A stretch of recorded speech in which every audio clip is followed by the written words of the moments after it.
Hello, buddy. San here, engineer, MBA, and investor. And in today's video, I want to talk about the potential of Beam Therapeutics, specifically for Beam 101, their first and ongoing program, of course, tackling sickle cell disease and beta thalassemia.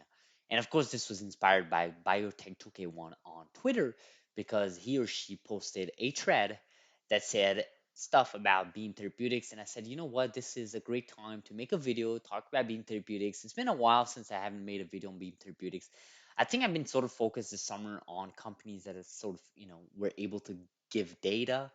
I know we had a week on Invite. I sort of talked a little bit about sequencing here and there, but I really haven't had the chance to really focus on Beam Therapeutics, especially considering the fact that Beam Therapeutics retail support for retail investors is very up and high, right? Of course, we see that on Reddit, we see that on YouTube, and we definitely see that on Twitter.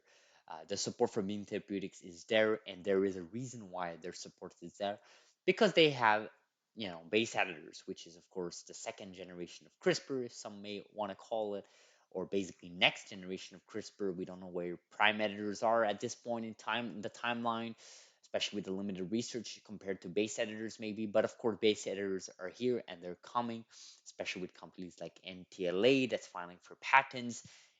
CRISPR Therapeutics, Dr. Sam mentioned a couple of times that they do have base editors in their pipeline.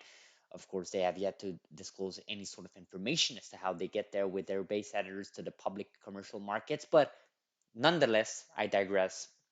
Biotech 2K1 here published the following tweet. Beam showed over 60% of fetal HB and 40% of sickling HB at the same time of development as CTX001. This is nearly 15% higher. It also removes any chance of mutation getting into one of the stem cells from a double-stranded break.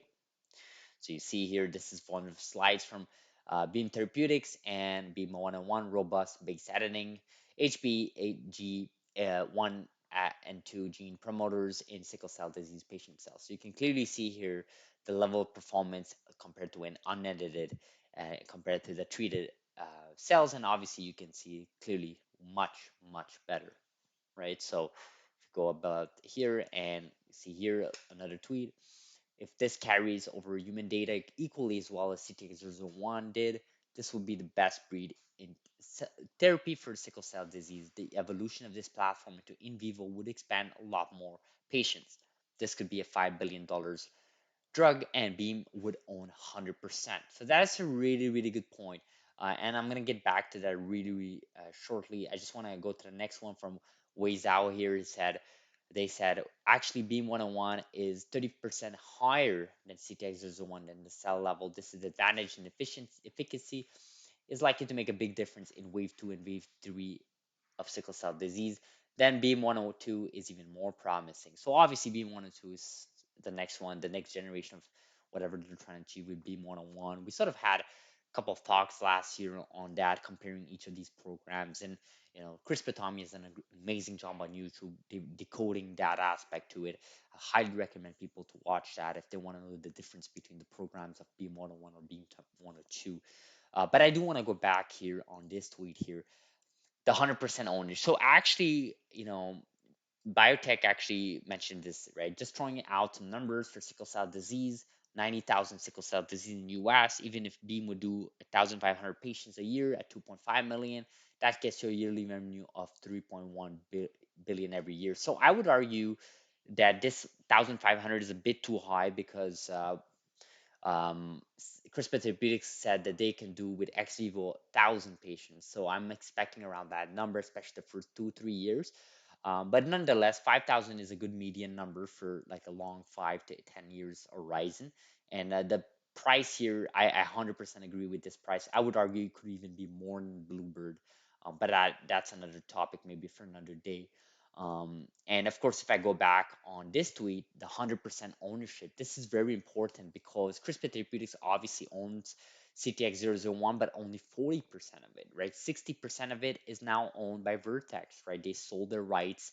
They originally had 50, I think it was 60-40 or 50-50, and they ended up selling their shares basically to that program for now 40-60.